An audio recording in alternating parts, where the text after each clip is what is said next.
Good morning, good morning, good morning, Petunia. Happy Monday. I hope you guys all had a wonderful weekend. It was super duper rainy, but that was probably good for all of our flowers. Have you guys planted any gardens? I only have flowers, and this is the first year I haven't had any pumpkins or peas or anything like that. And it's just because I haven't gone to the store to get any seeds. I should try to order them and see if it's too late, but hope you guys have some. Maybe you can share some of your peas with me. I went to the preschool yesterday, and our artichoke, you guys, is humongous. And I'll have to take pictures and send them of our chives. The chives look beautiful. And they're getting all like the little purple flowers on them. I don't know if that's a good thing or a bad thing, but they're definitely not being eaten like they're supposed to. Our strawberries plants also look amazing, but there's nothing else planted. But those things look great, and the Asian pear tree looks beautiful, and our persimmon tree has a lot of leaves on it now, and our fig looks good too. I wonder if we'll get figs this year, but so regardless, we'll have something to eat from our yard when we get back.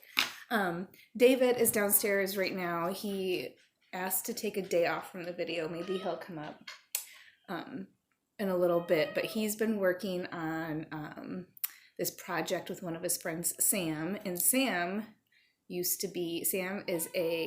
going into, I guess David will be going into 4th grade. So Sam's going into 5th grade. So Sam's a big kid, but they went to preschool together at Petunia. And they have been working together over what's it called, Messenger Kids, so they can call each other. And they've been working with air dried clay, and they're making these little guys, and they call them germits, and they want to sell them, which is really cute. So we'll see. Maybe he'll come up and show us a couple germits. My cat is chasing my dog right now. Can you see the scratch I got right here? It's from my cat. It's from you. Snoopy has been super annoying. He's been wanting to get outside, but he's not an outside cat. And no, you're not an outside cat. He's not an outside cat. And one time he got outside and he got hit by a car. It was really scary. And he lived, but he still wants to go outside. And here he comes. He's been so annoying. And yesterday he kept meowing and meowing and meowing and trying to go outside. Yes, you. And I got frustrated. He was jumping up on the kitchen counter, and I picked him up like this, and I was frustrated. And so instead of just shooing him down, I picked him up to plop him down, and he scratched my head. So that's what I get for getting too frustrated. I have something. The Show Me Tell Me list. It's Show Me Tell Me time. It's Show Me Tell Me time. Jessie is the leader. Show me, tell me time. Look at this bad cat. Snoopy. On the kitchen table. Gross. Get down. All right, we're not at school. I talked to Grady, hi Grady, on Zoom a little bit, well, David did, and maybe sometime we could do like a Zoom show me, tell me week where we get together. I don't know if I can do that. We'll see. I'm super busy with David's school, but I have a blank piece of paper. I actually even have a clip. Hold on. Snoopy, you talk to the friends. I'm gonna get something.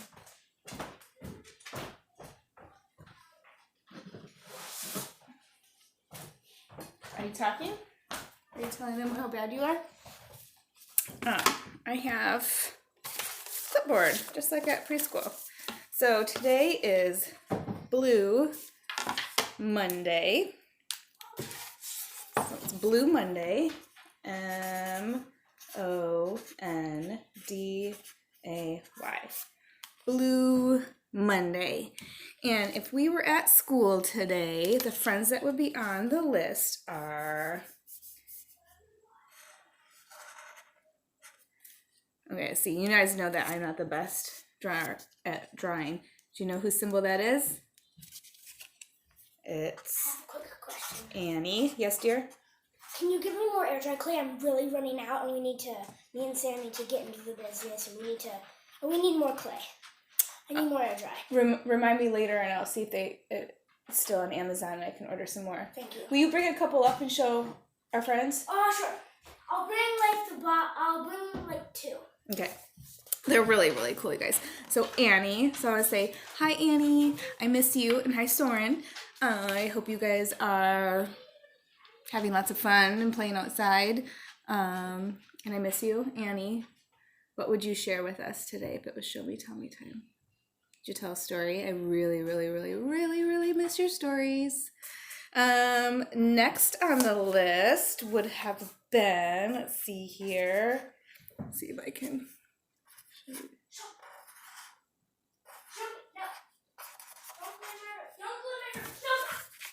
Who's that? Oscar. Oscar, I miss you. You can show them what I made. Okay. He's going back to business. I'll show you guys in a little bit. Oscar, I really miss you. What would you share with us? Would you tell a silly story or share one of your toys, some Transformers, something from your bag? You're about to be a big brother. Baby Cloud. Is Baby Cloud coming? When is Baby Cloud coming? Oscar, I really miss you. I miss your smile. I miss your funny jokes, your sense of humor. I miss you. Next on the list, this one, let's see. Oh gosh. I did not do a very good job, but you guys can see who that is, right? Iona!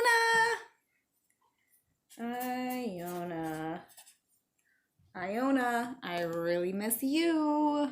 I miss your big smiles and your excitement and your love for dancing. I miss Cyndi Lauper. I heard Cyndi Lauper I had to go to Walgreens yesterday, and I heard Cyndi Lauper, and I thought of you. It even made me tear up a little bit because I missed you so much. I miss when you would come in the morning and you always had some little treasure, like a pretty flower or a leaf or a pine cone or just something beautiful from outside. I like that you could see the beauty in everything, and you would always bring something in, and I miss you, and I miss that. And last on our list today is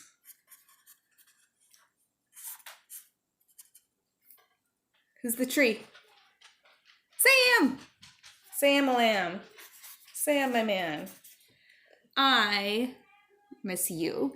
I miss your huge hugs every morning and throughout the day. I miss how you would tell Mandy and I how much you loved us all throughout the day. I miss hearing, I love you, I love you. I also miss how in tune you are with how people, whoa, what is happening with my hair? With how people are feeling, how Mandy and I are feeling, how your friends are feeling, and you always ask, are you okay? Are you okay? And that is something really special that I miss about you. And I miss all of you. And Alice, I miss you too. I miss seeing you come in, and I miss you're climbing the tree and jumping around and the big hugs and hearing what you had for lunch. Do you miss is it Thursday pizza? Do you miss Thursday pizza? Does Dad make it for you at home? Rectangle pizza? Anyway, I miss all you guys. Your cups are all safe at school. They are washed. We'll probably wash them again before we come back just because they've been sitting for so long. Seriously though, guys, what is happening with my hair over here? I should probably look in the mirror a little more, huh? Anyway, tomorrow we'll do Green Tuesday. So tune in for Green Tuesday. Miss you guys. All right, before I read a story from our bag, a Disney story, David brought 2 of his Germans. So he's got these toys that his daddy had collected when he was younger called Germs. They're these little figures. And I think that's where David is inspired by. And so he made 2, he's made a lot of them, but 2 of them, here's one of the guys. He's got a couple eyes on his nose. There's a German. And this guy's really funny. He made this guy. See his eyeballs. Pretty cool. And they dry, just air dry, so you don't have to cook them. And they're a little smushy. And I think they get a little harder, excuse me, as they dry. But remember, do you guys remember when I showed you some Easter decorations that I made with them? I packed them away, so I'll bring them out next year. That's how much I liked them. All right. Another late start, but oh well, right? We're doing the best we can here. So I got the books, and I don't have David to reach in and pick, so I'm just gonna reach in. So we have put the books that we've read on that side. We've read the Jungle Book, right? So now I'll read a fave, The Little Mermaid. I hear David.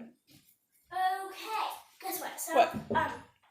this is what I keep. I have a drawer that I put them in, and then I put the drawer in, and it lets them dry. Oh, that's a good idea. Yes, Here, okay. should we put these guys No. back in it so you can take it downstairs?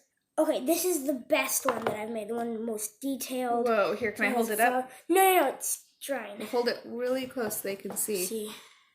I won't touch it. Just touch your dots. hands. That is cool. So you draw on it? Oh yeah. I only drew eyes and the dots. Very cool. Thank you for sharing. You're welcome. All right, school in about 5 minutes. 5 minutes. Yeah. Sam's school in about 5 minutes. Mean teacher. All right, The Little Mermaid. You guys ready? All right. Gather round. Get my coffee. Far beneath the ocean waves, in the land of the mer people, lived a lovely young mermaid named Ariel. Her home was an undersea palace. Although it was quite magnificent, she hardly ever spent time there. She preferred to go exploring with her little friend Flounder the fish. Ariel loved to collect objects from the world above the sea. She and Flounder would swim in and out of sunken ships, picking up whatever caught the little mermaid's fancy. Ariel's father, King Triton, ruled the undersea kingdom. He was very proud of Ariel's many gifts, especially her beautiful singing voice. He had arranged to give a special concert to show his daughter's wonderful talent to all the merfolk. Ariel's sisters sang to begin the concert. Then they sang a special song to introduce Ariel. But Ariel wasn't there. Triton was not pleased. How could Ariel have forgotten to show up for her own debut? Uh-oh. Everybody goes, Ariel! As usual, Ariel was off exploring. She had found a sunken ship to play in and had forgotten all about the concert. By the time she returned home, the guests had left. Triton was so angry that he ordered Sebastian, a crab who was his court composer, to follow Ariel and keep her out of trouble. Later that day, Ariel slipped away again, with Sebastian following close behind. She hadn't gotten far when a huge shadow darkened the waters above. "It's a ship!" she gasped with delight. There's the ship. There's King Triton. He's frustrated with her, but didn't stop her.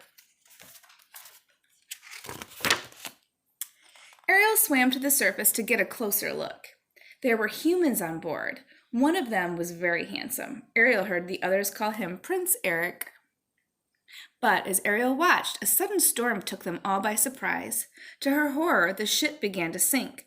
Most of the people on board were able to climb safely into a lifeboat, but the handsome young prince was hit by a falling spar and thrown into the churning water.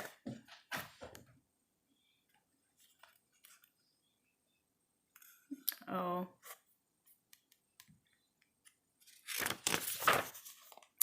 Ariel knew that humans could not live under the sea. She had to save him.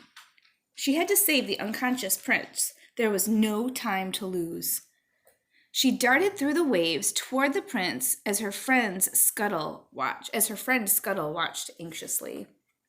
Uh-oh. She's jumping to save him. Using all her strength, Ariel dragged the young prince to shore. Scuttle was waiting for them. The silly bird put his ear close to Eric's boot. Sorry, Ariel, I can't make out a heartbeat, said Scuttle. Is that where we hear our heartbeats? Remember when we talked about pressure points and feeling your pulse, so you kind of can feel your heartbeat in other places of your body? Ariel placed her head on the prince's chest. Oh, is he breathing, Scuttle? Oh, he is breathing, Scuttle, she cried. She was so happy that she began to sing to the prince. At the sound of Ariel's lovely voice, Eric's eyelids began to flutter. I keep hearing my cat getting on the counter. Oh. Remember how I told you David does not like my singing? Well, over the weekend, I got kind of sick. I got a really bad bellyache. And then David said, can you sing? And I said, not right now. I don't feel good. And the next morning he went, do you feel better? And I said, I do feel better. And he said, can you sing? And he said he actually does like it when I sing. He's going to be all right, Ariel said gratefully. Now I'd better get back before Father finds out I've left. When the prince opened his eyes, all he saw was his faithful dog Max running towards him. Ariel returned home, but she couldn't forget that human prince. As she sat thinking about him, two evil eels named Flotsam and Jetsam watched her with their cunning eyes. Uh-oh, who do those eels belong to? I should have brought our Little Mermaid toys. Come with us, they coaxed sweetly. We know someone who can help you. Ariel followed the slippery eels. Before she knew it, she was inside the deep, dark cave of Ursula, the sea witch. Ursula knew how much Ariel missed Eric. She told the young mermaid that she could help her visit him for a price. Uh-oh. Don't trust her, Ariel. Don't do it. I will make you human so you can visit your young man, Ursula said, but you must get him to fall in love and kiss you before the sun sets on the third day. If you fail, you will turn back into a mermaid and return to the sea as my slave. Then Ursula laughed wickedly. Oh, and one other thing. You must leave your voice with me. Poor Ariel. She would have done anything to see the young prince again, so she signed the agreement. Then the evil witch locked Ariel's beautiful voice inside the magic seashell that she wore around her neck. Remember it goes, ah.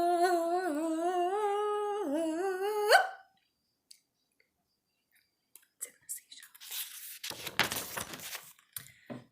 Flounder and Sebastian watched in amazement as Ursula's magic powers changed Ariel into a human girl. Suddenly, Ariel could no longer live underwater. Luckily, her two friends rushed her to the surface so she could breathe. Ursula cackled with glee. She intended to make sure Ariel did not get her kiss. So there's the seashell. It's where Ariel's voice is locked inside. Once Ariel was safe on the beach, Scuttle said, "There's something different about you, Ariel. I just can't put my foot on it." Ariel showed him her two legs. She wanted to tell Scuttle about what had happened to her, but since Ursula had taken her voice, Sebastian had to explain.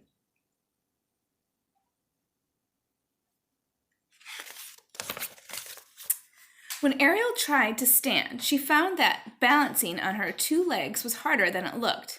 "You can do it," said Scuttle. "Just watch me." Sebastian shook his head in disbelief.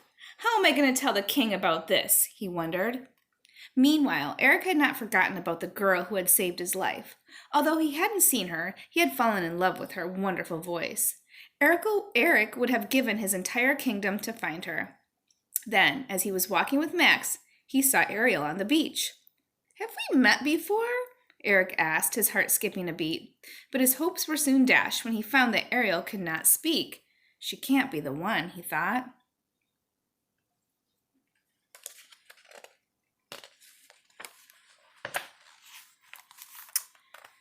Still, the prince felt sorry for Ariel, so he brought her to his castle. The servants fed her and gave her pretty clothes to wear. The next day, the prince took Ariel for a coach ride through the kingdom. "She's so lovely," Eric said to himself. If only she were the girl I'd been searching for. So, why does Eric think that Ariel is not the girl that saved him? Because Ariel that saved him had the beautiful singing voice, and this Ariel has no voice, so he thinks it can't be her. The next day, the prince took Ariel for a boat ride. There isn't much time, thought Ariel. If he doesn't kiss me soon, I will become Ursula's slave. Although Ariel didn't know it, the prince was falling in love and was just about to kiss her. Do you remember the song? Sha-la-la-la-la-la-la-la-la-la, you got to kiss the girl. But Flotsam and Jetsam had been watching them, and they tipped the boat over and sent the young couple tumbling into the water before Ariel could get her kiss. Those evil eels. Ursula had been watching the couple in her magic bubble. She decided to trick Eric so Ariel would never get her kiss. The witch transformed herself into a beautiful girl. With Ariel's voice locked inside the seashell necklace, Ursula would sound just like Eric's true love.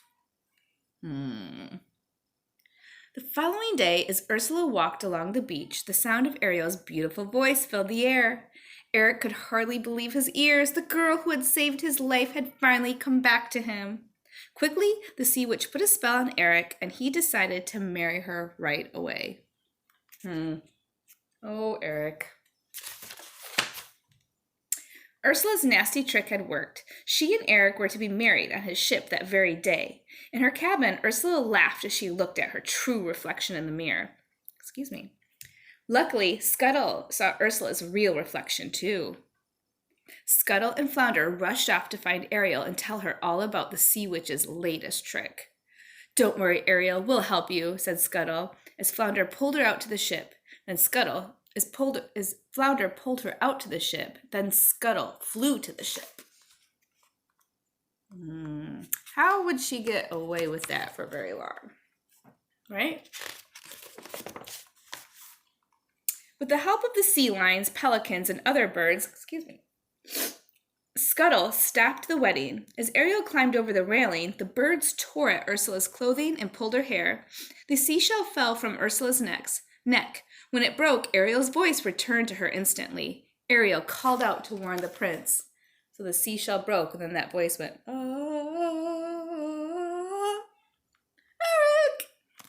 And she could call to him, it's me!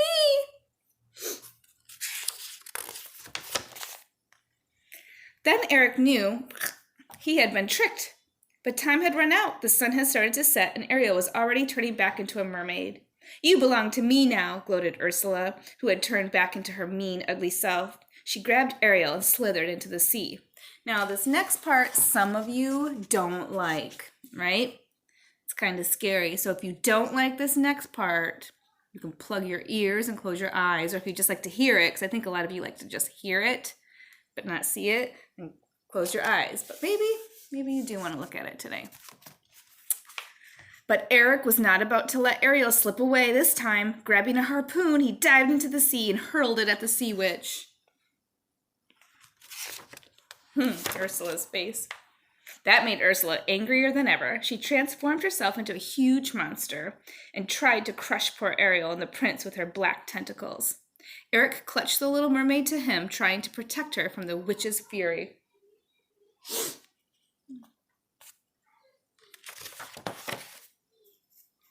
Eric knew he had to do something and fast. Climbing aboard the ship that Ursula's angry thrashing had raised from the bottom of the sea, he grabbed the wheel and aimed the ship's prow at Ursula and sailed with full speed ahead.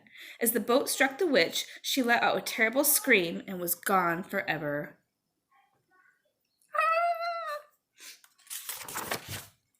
Everyone was glad that the sea witch was gone, but Ariel was still unhappy. Even Triton could see that his daughter was truly in love. So using his magic powers, he granted Ariel her dearest wish. He made her human again. Triton watched as Eric and Ariel walked toward the castle. I'm going to miss her, King Triton said to Sebastian, but I know they'll be happy.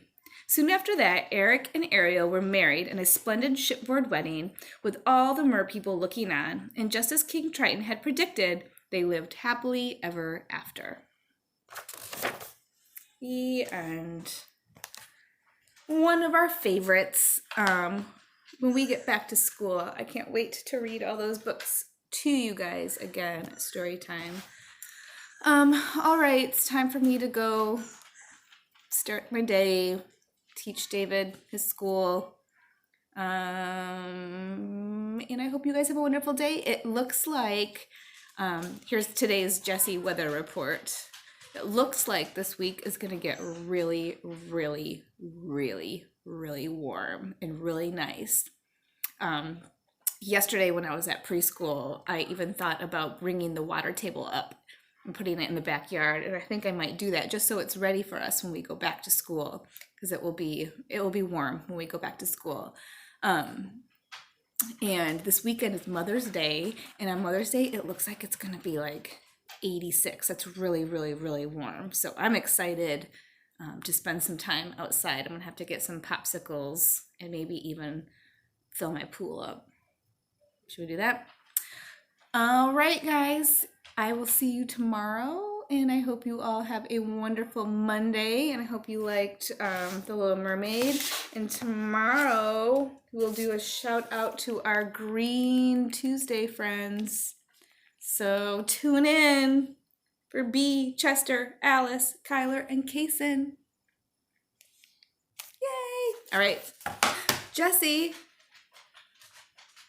and David signing out.